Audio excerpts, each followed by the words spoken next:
Joining us now is Coach Parker. We're opening it up to questions for him.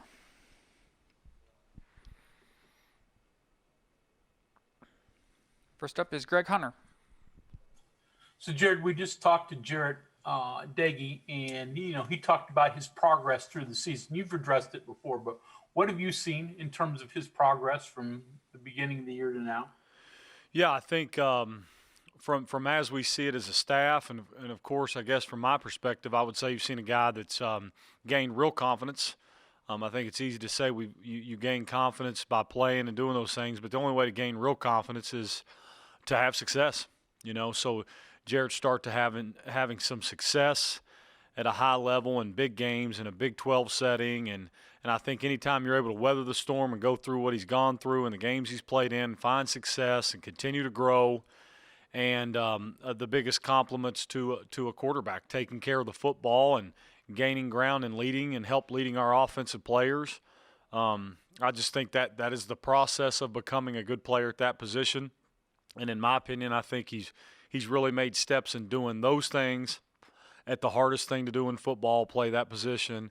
And it's allowed him to continue to have maybe sustained success now, and he's starting to develop real confidence. Go ahead, John Antonic. Yeah, Coach, and I know it's been talked about their ability to get on top of people quickly and put up a lot of points quickly, and in their scoring margin in the first quarter. I hear the word complementary football a lot talked about. Is that even more important when you face a team like this that's got such an explosive potential, particularly early in the game? Yeah, I think so. I mean, we have all done this long enough now, and you guys have all covered the game long enough now. It's going to be, it's who we are. It's who this state is, who we are as a program, and what we've really set a mantra to be. We're going to have to be gritty and play together and play a blending style football across all three phases. That's no secret. I think everybody knows it. We know it, and we have to know it. I think we've celebrated that more, especially as this season has kind of continued throughout. We've built on that.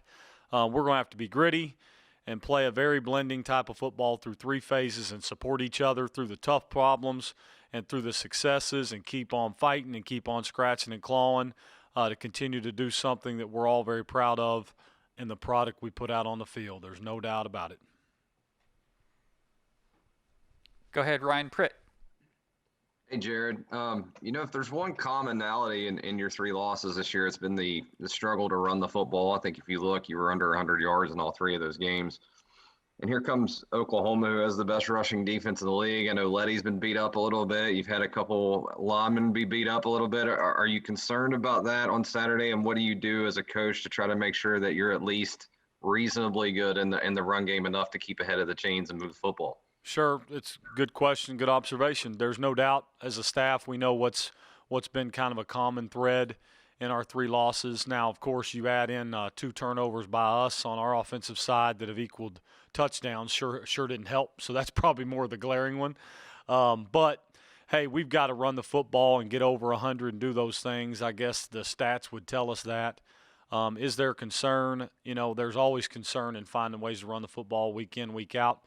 We just face an opponent that's very good against stopping it, and it's because they have a great scheme and great players. So it'll be it's going to be a tremendous challenge for us to find ways to do so. Go ahead, Greg.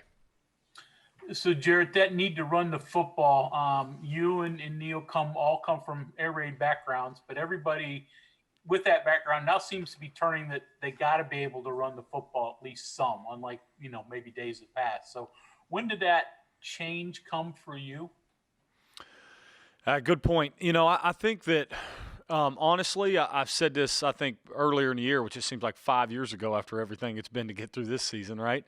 I honestly, after having to go through the deal and being interim, those 6 games in 16, I think that it was really a big point because we actually threw the football well enough in that time, and it hit me after the season to realize the reason we got in so much trouble is we weren't able to help our defense, we weren't able to run the football. And so I kind of got enamored with that as I went through the last 4 years, and keeping that in mind if I ever got the opportunity to be a part of a staff and do this and get in the position I am and and Neil's seen the power of it. And I think that both of us together, along with the staff, have realized it is very difficult not to run it. And I think running it looks different ways. Just traditionally to line up in power eye football or get under center or just hand it off every time doesn't necessarily mean that you have to do it that way.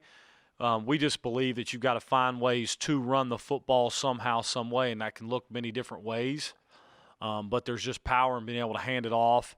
The percentages of handoff are much higher than throwing completions. And then finding ways to keep the clock running and keep drives alive and impose kind of your will on how you want the game to kind of continue is important to us. And I think that growth started then. And of course, being at the last stop last year and our ability to run the football at Penn State helped. And you just keep on finding ways to build your personality throughout whatever staff and offense you're on.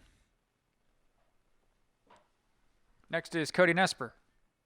Hey, Gerad. So Jarrett just told us that with how good the defense has been this year, he doesn't feel like he has to, the whole team's on his shoulders. He said he feels like he's able to take a sack or you guys are able to punt if you need to. Does that mindset just kind of speak to, I don't know, maybe how he's matured this year in the progress he's made? Yeah, I think so. And you know what, you would say that just having the observation of knowing that, finding comfort in that, and being aware of game and situational football is a testament to him, Coach Reagan, and the staff to just continue to find ways to be aware. Finding situational awareness and knowing that you don't have to be a hero at certain times to force football throws certain places or those things. I think that just knowing that you don't have to be that big all the time allows you to relax and digest what you see, be on time with the football, and take care of the football. And I think that's certainly where he's at. Next is Kevin Kinder.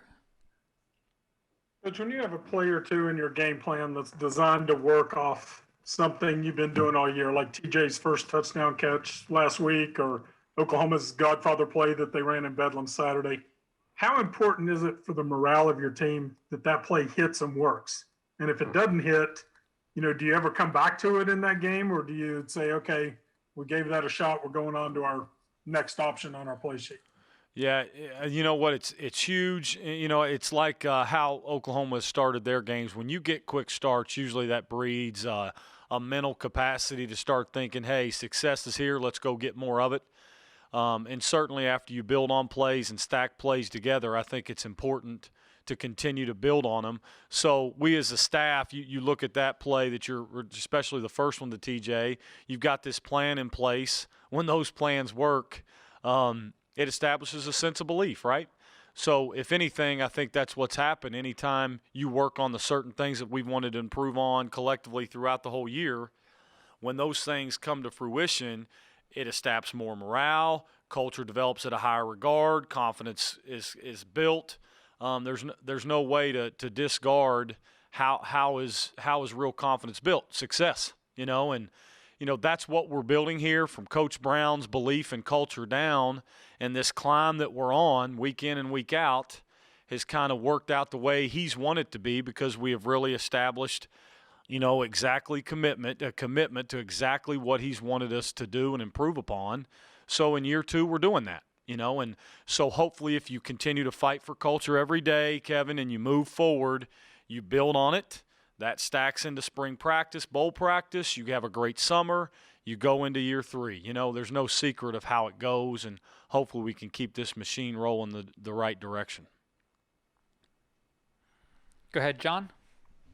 Coach, it's kind of a pick your poison deal with this defense with Perkins and Thomas and then Benito. What do you focus on there? I know with a guy like Benito, he can determine whether they're a 4-man or a 3-man front. They do things with him.